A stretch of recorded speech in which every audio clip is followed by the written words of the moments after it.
तो मैडम बताइए, कैसा लगा आपको मेरा परिवार? वैसे मैं जानता हूँ तुमको हमेशा से छोटा परिवार चाहिए था, लेकिन मेरे से प्यार करने के कारण तुमने मेरे बड़े परिवार को भी एक्सेप्ट किया। वो तो है, लेकिन इस बड़े से परिवार का दिल भी बहुत बड़ा है और सब बहुत अच्छे हैं। इसलिए मैं अपनी पूरी कोशिश करूंगी इस परिवार को एक साथ रखने की। मुझे तुम पर यकीन है, तुम कर लोगी। अब जरा परिवार से हटकर मेरे ऊपर ध्यान डालो।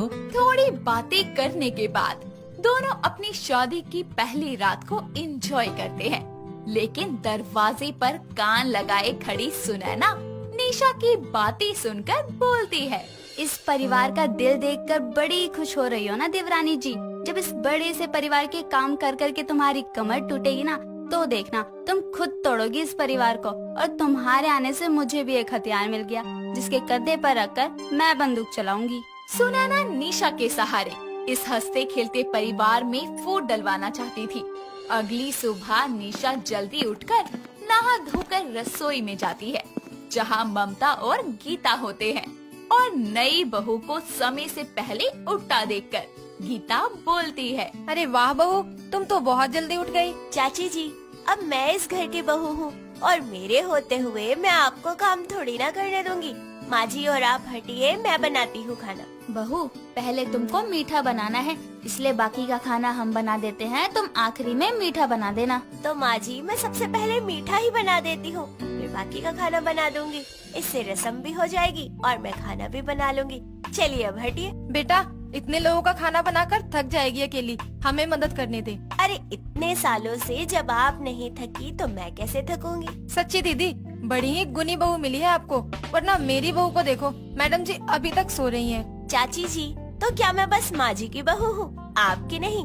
और दीदी की अब देवरानी आ गई है, तो उनको भी थोड़ा आराम करने दीजिए, मैं संभाल लूंगी। अपनी सास और चाची सास को रसोई से बाहर भेजकर निशा अकेले ही सबका नाश्ता बनाती है।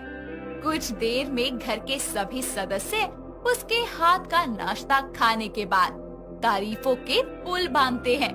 साथ ही सब निशा को शगुन भी देते हैं, लेकिन सुनैना अपने पति विकास को शगुन में 5100 रुपए देने पर कमरे में ले जाकर बोलती है, अरे पैसा क्या पेड़ पर उग रहा है जो आप ऐसे लुटा रहे हो? देवरानी जी को इतना शगुन क्यों दिया? जब मैं शादी करके आई थी तो रमन ने मुझे 100 रुपए दिए थे। अरे तो रमन छोटा था तुमसे, बल्कि तुमको देने चाहिए थे, पर तुमने लिए थे।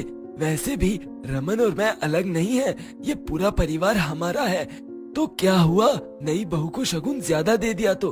अरे आई तो परिवार में ही है।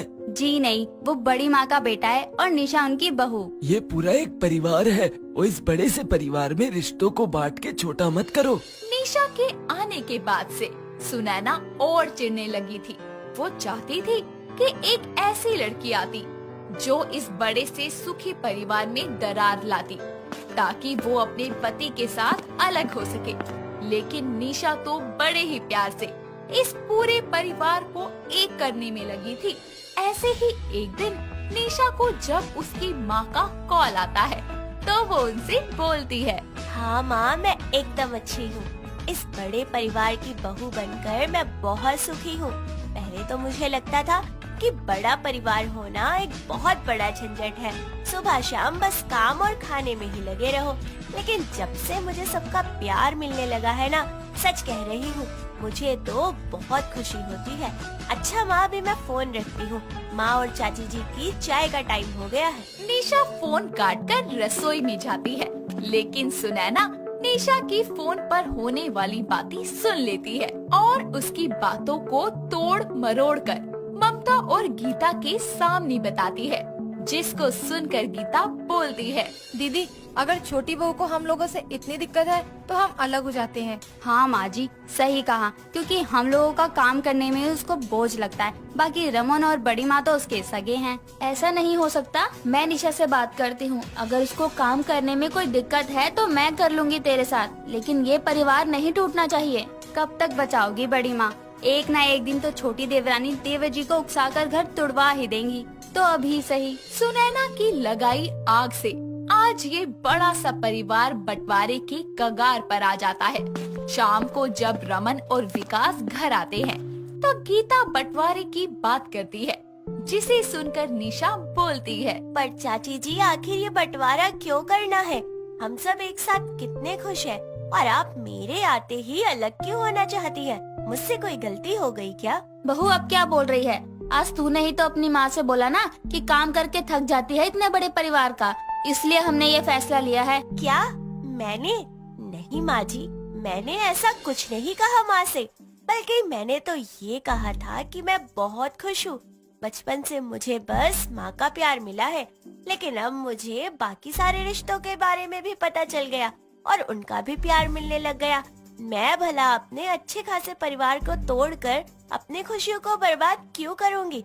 अगर आपको यकीन नहीं हो रहा तो मैं आपको रिकॉर्डिंग सुना देती हूँ। नहीं वो माँ, ये आग किसी और की लगाई है जिसको नाम किसी और का दिया जा रहा है। क्यों सुने ना, तुम्हारा ये चेहरा बता रहा है कि कुछ बात तो है जो तुम छुपा रही हो।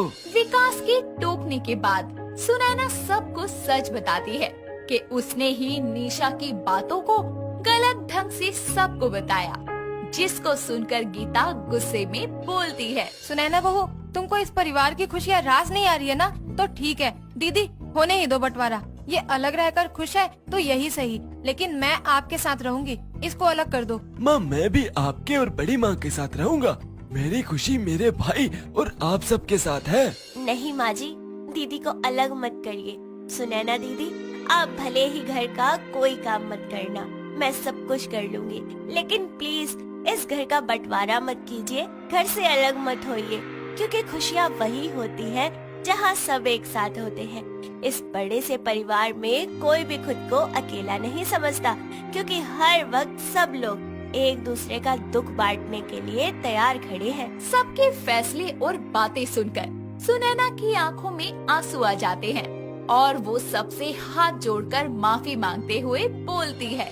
मेरे लिए मेरा परिवार अब तक मेरा पति और सास थी, लेकिन जब वही मेरे साथ नहीं होंगे तो क्या खुशियाँ होंगी मेरी झोली में। मुझे माफ कर दीजिए आप सब। मैं इस परिवार को तोड़ने की कोशिश कर रही थी, इसलिए मैं शर्मिंदा हूँ। लेकिन निशा मेरे से छोटी होकर भी इस घर को जोड़ने में लगी है, इसलिए मैं भी अब से कभी इस परिवार को तोड़ने की नहीं सोचूंगी। प्लीज मुझे माफ कर दीजिए। सुनैना अपनी गलतियों के लिए माफी मांग लेती है, जिसके बाद सभी उसको एक दूसरा मौका देते हैं।